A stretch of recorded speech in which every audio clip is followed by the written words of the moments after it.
Programme number 43 O Rajagopal. MT എന്ന അത്ഭുതം. പ്രിയപ്പെട്ടവരെ, ഒരു സാഹിത്യകാരൻ എന്ന നിലയിൽ മലയാളത്തിലെ എന്നല്ല ലോകത്തിലെ തന്നെ ജീവിച്ചിരിക്കുന്നതിൽ ഏറ്റവുമധികം സൗഭാഗ്യങ്ങൾ കൈവരിച്ച ഒരാളാണ് MT എന്ന ശ്രീ മാടമ്പത്ത് തെക്കേപ്പാട്ട് വാസുദേവൻ നായർ എന്ന കൂടല്ലൂർക്കാരുടെ പ്രിയപ്പെട്ട വാസു. ലോകം മുഴുവൻ ആരാധനയോടെ കാണുന്ന ആ മഹാസാഹിത്യകാരൻ ഒരു മുണ്ടും മടക്കി കുത്തി താളം വടിയെടുത്ത് കൂടല്ലൂർ അങ്ങാടിയിലൂടെ ഒരു ബീഡിയും വലിച്ച് അങ്ങനെ നടക്കവേ, വാസുവോ നീ എപ്പോഴേ വന്നു എന്ന് സാധാരണ പോലെ ചോദിച്ചു നീങ്ങുന്ന ഏറെ കൂടല്ലൂരിലെ കാരണവന്മാരെ ഞാൻ നേരിട്ട് കണ്ടിട്ടുണ്ട്. കൂടല്ലൂർ വെച്ച് തന്നെ മലയാള ഭാഷയിൽ ഒരു എഴുത്തുകാരനെക്കുറിച്ച് ഇത്രയേറെ ചർച്ച ചെയ്യപ്പെടുകയോ മറ്റോ ഉണ്ടായിട്ടുണ്ടോ എന്നെനിക്ക് തോന്നുന്നേയില്ല. അദ്ദേഹത്തിൻ്റെ നോവലുകൾ, യാത്രാ വിവരണങ്ങൾ, സിനിമകൾ, ഗോപുരനടയിൽ എന്ന പ്രശസ്ത നാടകം എന്നിവയൊക്കെ ഏറെ ചർച്ച ചെയ്യപ്പെട്ടതാണ്.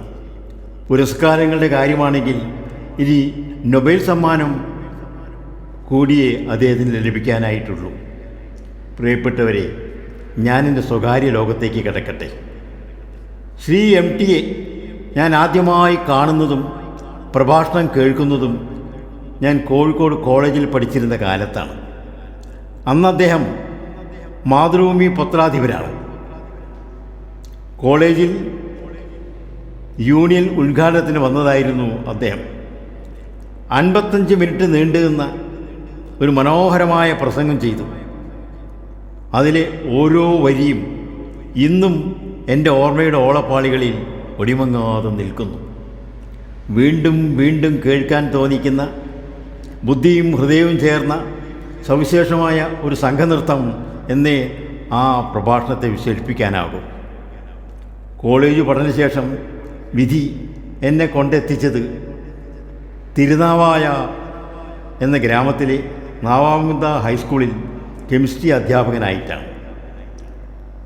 MT കുഞ്ഞുണ്ണിയേട്ടൻ എന്ന് വിളിക്കാറില്ല ശ്രീ MT നാരായണൻ നായർ അന്ന് തിരുനാവായ റെയിൽവേ സ്റ്റേഷനിലെ സ്റ്റേഷൻ മാസ്റ്ററായിരുന്നു. മിടുമിടുക്കികളായ 2 മക്കൾ അനിതയും അജിതയും എൻ്റെ ക്ലാസ്സിൽ. അസാധാരണമായ ചുറുചുറുക്കുള്ള 2 പേരും എൻ്റെ പ്രിയപ്പെട്ട കുട്ടികളായി. അവരുടെ കുട്ടിമാമയായ MT വാസുദേവൻ നായർ വീട്ടിൽ വരുമ്പോഴൊക്കെ എന്നെ വീട്ടിലേക്ക് ക്ഷണിക്കുകയും ചെയ്യാറുണ്ടായിരുന്നു. കൂടാതെ എൻ്റെ പ്രിയങ്കരനായ സഹപ്രവർത്തകൻ പാലാക്കാരൻ VA ചാക്കോ ഒരു വാടക വീട്ടിൽ കഴിഞ്ഞിരുന്നതും ഈ MTയുടെ തൊട്ടടുത്തായിരുന്നു. പലപ്പോഴും ഞാൻ അവിടെയും പോകാറുണ്ടായിരുന്നു. കാലമങ്ങനെ പോയി. കുറ്റിപ്പുറം പാലത്തിൻ്റെ കീഴിലൂടെ ഏറെ വെള്ളം ഒഴുകിപ്പോയി. അനിതയ്ക്ക് ജീവിതത്തിൽ ഏറെ തിരിച്ചടികൾ ഉണ്ടായെങ്കിലും അവൾ അതിനെല്ലാം അതിജീവിച്ച് പാലക്കാട് ഹേമാംബിക നഗറിലെ പഞ്ചായത്ത് പ്രസിഡൻ്റായി. അജിതയാകട്ടെ കേരള PWDയിൽ ഉന്നതയായ ഒരു ഉദ്യോഗസ്ഥയും. ഞങ്ങളുടെ പരിചയം ലൈവായി തന്നെ തുടർന്നു. ഈ കഴിഞ്ഞ മാസവും ഞങ്ങൾ കണ്ടിരുന്നു. അവരുടെ വീട്ടിലെ ചെറുതും വലുതുമായ എല്ലാ ചടങ്ങുകളിലും എന്തോ അറിയില്ല എന്നെ നിർബന്ധിച്ച് പങ്കെടുപ്പിക്കാറുണ്ടായിരുന്നു. അതിൽ മിക്ക ചടങ്ങുകളിലും MT വാസുദേവൻ നായരും ഉണ്ടാകാറുണ്ടായിരുന്നു. പക്ഷേ വിരളമായേ ഞങ്ങൾ സംസാരിച്ചിട്ടുള്ളൂ. ഒരിക്കൽ അനിതയുടെ മകൾ അമ്മുവിൻ്റെ കല്യാണത്തിന് MTയും ഭാര്യ സരസ്വതി ടീച്ചറും മകൾ അശ്വതിയും ഒരേ ടേബിളിലാണ് ഞങ്ങൾ ഭക്ഷണത്തിനിരുന്നത്. അപ്പോൾ ഞങ്ങളുടെ അരികിലേക്ക് കുഞ്ഞുണ്ണിയേട്ടൻ വരികയും എന്നെ പരിചയപ്പെടുത്തിക്കൊണ്ട് നമ്മുടെ കുട്ടികൾക്കൊക്കെ ഏറെ പ്രിയങ്കരനായ അധ്യാപകനാണ് രാജഗോപാലൻ മാഷ് എന്ന് പറഞ്ഞു. MT അപ്പോൾ എന്നെ ഒന്ന് നോക്കി, ഒന്ന് മൂളിയോ ഇല്ലയോ ഒരു സംശയം, അത്രമാത്രം. അതാണത്രേ MT സ്റ്റൈൽ. വിധി ഒരു വല്ലാത്ത രസികനാണ്. ഏതൊക്കെയോ അനിശ്ചിതങ്ങൾക്കൊടുവിൽ ഞാൻ എത്തിച്ചേർന്നത് പരുതൂർ എന്ന ഗ്രാമത്തിലാണ്. അവിടെയാണ് എം ടിയുടെ കുടുംബ പരദേവതാ ക്ഷേത്രമായ കൊടിക്കുന്ന് തമ്പയും വായനാശീലമുള്ളവരിൽ അനശ്വര പ്രാപ്തി പ്രാപിച്ച നാലുകെട്ടും അവരുടെ പാരമ്പര്യ റെയിൽവേ സ്റ്റേഷനായ പള്ളിപ്പുറവും എല്ലാം അദ്ദേഹത്തിൻ്റെ പ്രിയപ്പെട്ട ഓപ്പുവായ വിനോദിനി ടീച്ചറും കൊടിക്കുന്നത്തെ പടിഞ്ഞാറേ നടയിലായിരുന്നു താമസം. വിനോദിനി ടീച്ചറുടെ മരുമകൾ ശാലിനി എൻ്റെ വിദ്യാലയത്തിൽ IT ലെക്ചറർ ആയിരുന്നു. മറ്റൊരു ബന്ധുവായ പങ്കജാക്ഷനാകട്ടെ എൻ്റെ സ്കൂളിൽ സീനിയർ ക്ലാർക്കുമായിരുന്നു. ഒരു ചെറിയ സംഭവം എൻ്റെ ഓർമ്മയിൽ വരുന്നു. ഞങ്ങൾ സ്നേഹത്തോടെ PRC എന്ന് വിളിക്കുന്ന യേശുദാസിൻ്റെ ശബ്ദത്തെക്കാൾ മികച്ച ശബ്ദത്തിനുടമയായിരുന്ന ഞങ്ങളുടെ പ്രിയപ്പെട്ട പാട്ടുമാഷ് ചന്ദ്രശേഖരൻ ഒരു കാര്യം പറഞ്ഞു. രാവിലെ എന്നോടൊന്ന് പറയുകയാണ്. ഒരു ദിവസം രാവിലെ PRC കുളി കഴിഞ്ഞ് വീട്ടിന് തൊറ്റുമുണ്ടുകയില്ല കൊടിക്കുന്ന് ക്ഷേത്രത്തിൽ തൊഴാൻ പോകുമ്പോഴാണത്രേ എം ടിയും സരസ്വതി ടീച്ചറും അമ്പലത്തിലെ താലികെട്ട് കഴിഞ്ഞ് വധൂവരന്മാരായി പുറത്തു വരുന്നത് കണ്ടത്. ചുരുക്കി പറഞ്ഞാൽ ഒരു എം ടി സൗരഭം അവിടെ ആകെ ഉണ്ടായിരുന്നു. അങ്ങനെയിരിക്കെ ഒരിക്കൽ എം ടിയുമായി ഏറെ സംസാരിക്കാനും അടുത്ത് പെരുമാറാനും ഞങ്ങൾക്ക് അവസരം കിട്ടി. തവനൂർ റൂറൽ ഇൻസ്റ്റിറ്റ്യൂട്ടിൽ വെച്ചാണ് അതുണ്ടായത്. തിരുനാവായിൽ നിന്ന് തവനൂരിലേക്ക് ഞാനും എൻ്റെ സുഹൃത്ത് വേണുമാഷും തോണിയിലാണ് പുഴ കടന്നു പോയത്. ബസ്സുകൾ തീരെ വിരളമായിരുന്നു അന്നൊക്കെ. കാർഷിക കാര്യങ്ങളും പത്രപ്രവർത്തനവും കൂട്ടിയിണക്കിക്കൊണ്ടുള്ള ഒരു ഉഗ്രൻ സമ്മേളനമായിരുന്നു അത്. ഉദ്ഘാടനം ചെയ്തത് എം ടി വാസുദേവൻ നായർ. ഒരു കിടിലൻ പ്രസംഗം തന്നെയായിരുന്നു അന്ന് അദ്ദേഹം നടത്തിയത്.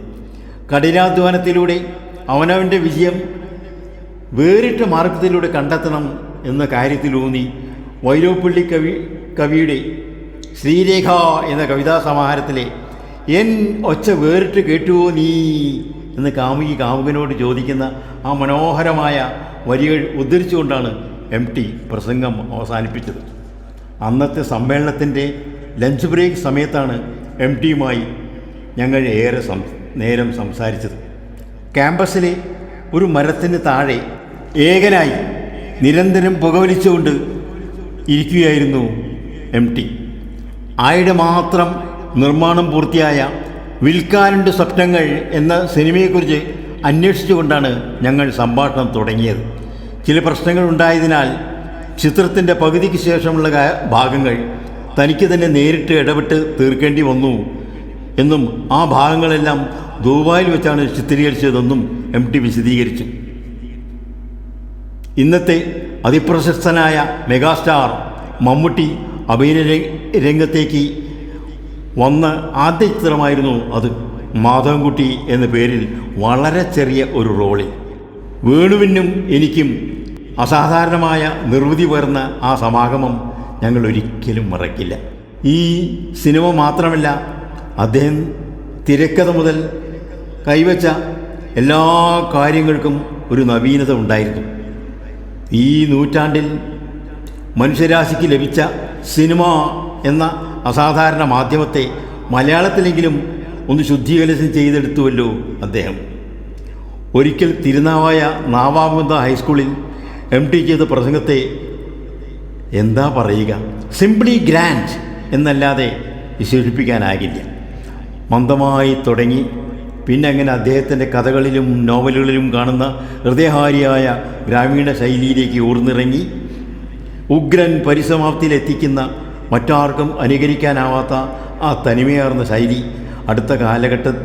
നമ്മുടെ കാലഘട്ടത്തിൻ്റെ പ്രസാദമാണ്. ആ സമ്മേളനത്തിൽ എം ടിയുടെ പ്രസംഗം ഒരു കൊച്ചുകുട്ടിയുടെ നിഷ്കളങ്കതയോടെ ജാഗ്രതയോടെ സ്റ്റേജിലിരുന്ന് ശ്രദ്ധിച്ചിരുന്ന അന്നത്തെ വിശിഷ്ടാതിഥിയും മലപ്പുറം ജില്ലാ ജഡ്ജിയുമായ ശ്രീ ശങ്കര കണകൻ അതേപ്പറ്റി പറഞ്ഞത് ഒരു കൊച്ചു വാചകം ഇപ്പോഴും എൻ്റെ മനസ്സിൽ ഒളിമങ്ങാതെയുണ്ട്. അതിങ്ങനെയായിരുന്നു: he's not M T, he's full full full എന്നാണ്. തൃശ്ശൂർ ജില്ലയിൽ വടക്കാഞ്ചേരി ഓട്ടുപാറയ്ക്കടുത്ത് മങ്ങാട് സ്വദേശിയായ അടിമുടി കർഷകനായ ശ്രീ ബാലകൃഷ്ണൻ എഴുത്തച്ഛൻ എം ടിയുടെ ഒരു കട്ട ആരാധകനാണ്. എം ടിക്ക് എന്തെങ്കിലും രോഗം വന്നാലോ ആശുപത്രിയിൽ അഡ്മിറ്റ് ചെയ്താലോ ഏതോ ഒരു അജ്ഞാത സന്ദേശം കിട്ടിയതുപോലെ പെട്ടിയും വസ്ത്രങ്ങളുമായി ബാലകൃഷ്ണൻ എഴുത്തച്ഛൻ അവിടെ ഓടിയെത്തും. പിന്നെ എം ടിയുടെ രോഗമെല്ലാം മാറി എം ടി ആശുപത്രി വിട്ട് മടങ്ങി പോകുമ്പോഴേ എഴുത്തച്ഛനും മടങ്ങും. ഒരിക്കൽ മടങ്ങവേ എം ടി എഴുത്തച്ഛനെ വിളിച്ച് തൻ്റെ 5-6 പുസ്തകങ്ങൾ കയ്യൊപ്പിട്ട് കൊടുത്തു. അപ്പോൾ ബാലകൃഷ്ണൻ എഴുത്തച്ഛൻ പറഞ്ഞു, വേണ്ട, എനിക്കതൊന്നും വേണ്ട. അങ്ങയുടെ എല്ലാ പുസ്തകങ്ങളുടെയും വേണ്ടത്ര കോപ്പികൾ എൻ്റെ കയ്യിലുണ്ട്. എം ടിയുടെ പുസ്തകങ്ങളിലെ ഓരോ കൊത്തും കോമയും എഴുത്തച്ഛന് കരതലാമലകം പോലെയായിരുന്നു. കൂട്ടത്തിൽ ഒരു രസികൻ തമാശ കൂടി. ബാലകൃഷ്ണൻ എഴുത്തച്ഛൻ്റെ പെൺകുട്ടികളും ആൺകുട്ടികളും എല്ലാം MBBSഉം MDയും MS ഉം കഴിഞ്ഞ ഡോക്ടർമാരാണ്. അവരിൽ ആരും തന്നെ എം ടിയുടെ ഒരു പുസ്തകം പോലും വായിച്ചിട്ടില്ലത്രേ. ഒരേ പൂരം. ഒഴിവുള്ളപ്പോഴൊക്കെ എം ടി മങ്ങാട്ടുള്ള ബാലകൃഷ്ണൻ എഴുത്തച്ഛൻ്റെ വീട്ടിൽ പോകാറുണ്ട്. ഇടയ്ക്കൊക്കെ മകൾ അശ്വതിയും കൂടെ കാണും. എഴുത്തച്ഛനെ മുൻകൂട്ടി അറിയിക്കാതെയാണ് എം ടി പോകാറ്. കാരണം അറിയിച്ചാൽ എഴുത്തച്ഛൻ ആനയും അമ്പാരിയും ഒരുക്കി സ്വീകരണം ഉണ്ടാക്കി കളയുമത്രേ. ഒരിക്കൽ മങ്ങാട്ടുള്ള എഴുത്തച്ഛൻ്റെ വീട്ടിൽ എത്തുന്നതിന് മുമ്പാണ് എം ടിക്ക് മൂത്രശങ്ക വന്നത്.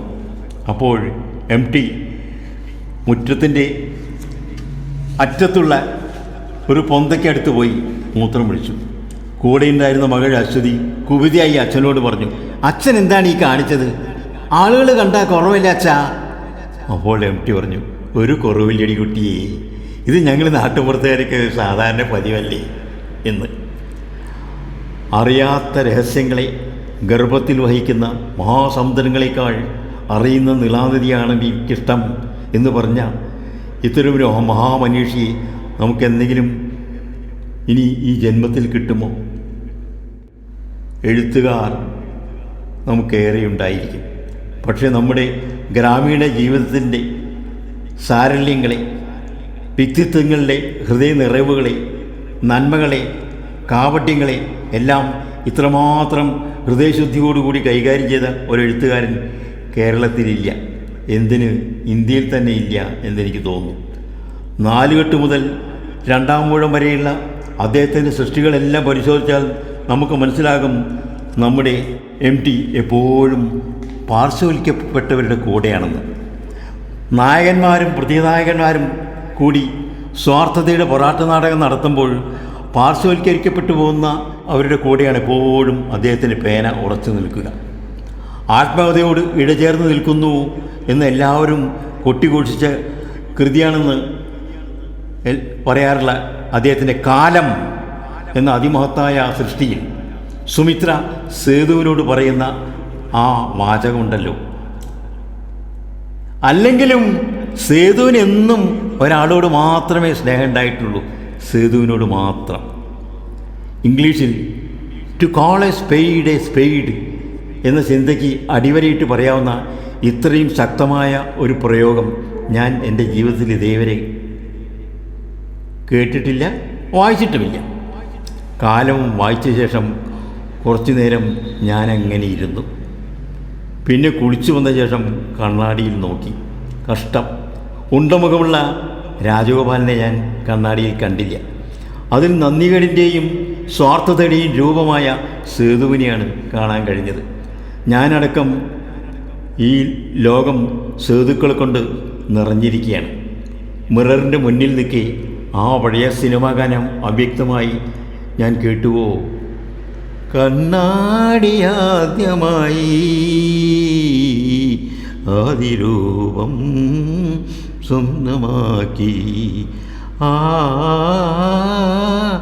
ആ ചേതനയും സ്വന്തമാക്കി. ഈ ഉള്ളവനെ പോലെ ഒക്കെ സമാന ചിന്താധികാരുടെയും ചിന്താരൂപങ്ങളുടെ ഏതാണ്ടൊരു രീതി ഇങ്ങനെ ആയിരിക്കുമെന്ന് എനിക്ക് തോന്നുന്നു. ഞങ്ങളുടെയൊക്കെ ജന്മപുണ്യം എന്നത് ഇത്തരത്തിലുള്ള മഹാമനുഷ്യരുടെ കൂടെ ജീവിക്കാൻ കഴിഞ്ഞു എന്നത് തന്നെയാണ്. അതിൽ പരം ധന്യത എന്താണ് എൻ്റെ പ്രിയപ്പെട്ടവരെ? നഗരമേ നന്ദി അതിമനോഹരമായ ഒരു MT ചിത്രമാണ്. നിങ്ങൾ ആരെങ്കിലും അത് കണ്ടിട്ടില്ലെങ്കിൽ തീർച്ചയായും കാണണം. ശ്രീ ഭാസ്കരൻ മാഷ് എഴുതിയൊരു ഗാനശകലം ഇപ്പോൾ ഈ സമയത്ത് എൻ്റെ മനസ്സിലേക്ക് ഓടിയെത്തുന്നത് എന്തുകൊണ്ടാണാവോ? അതിങ്ങനെയാണ്. കൊതിച്ചു പായും നഗരിയിലൊരു ചെറു കൂര ചമയ്ക്കുവതെങ്ങിനെ ഞാൻ പാരാവാര തിരകളിലെന്നുടെ പവിഴദ്വീപ് തകർന്നാലോ. നന്ദി പ്രിയപ്പെട്ടവരെ, നന്ദി.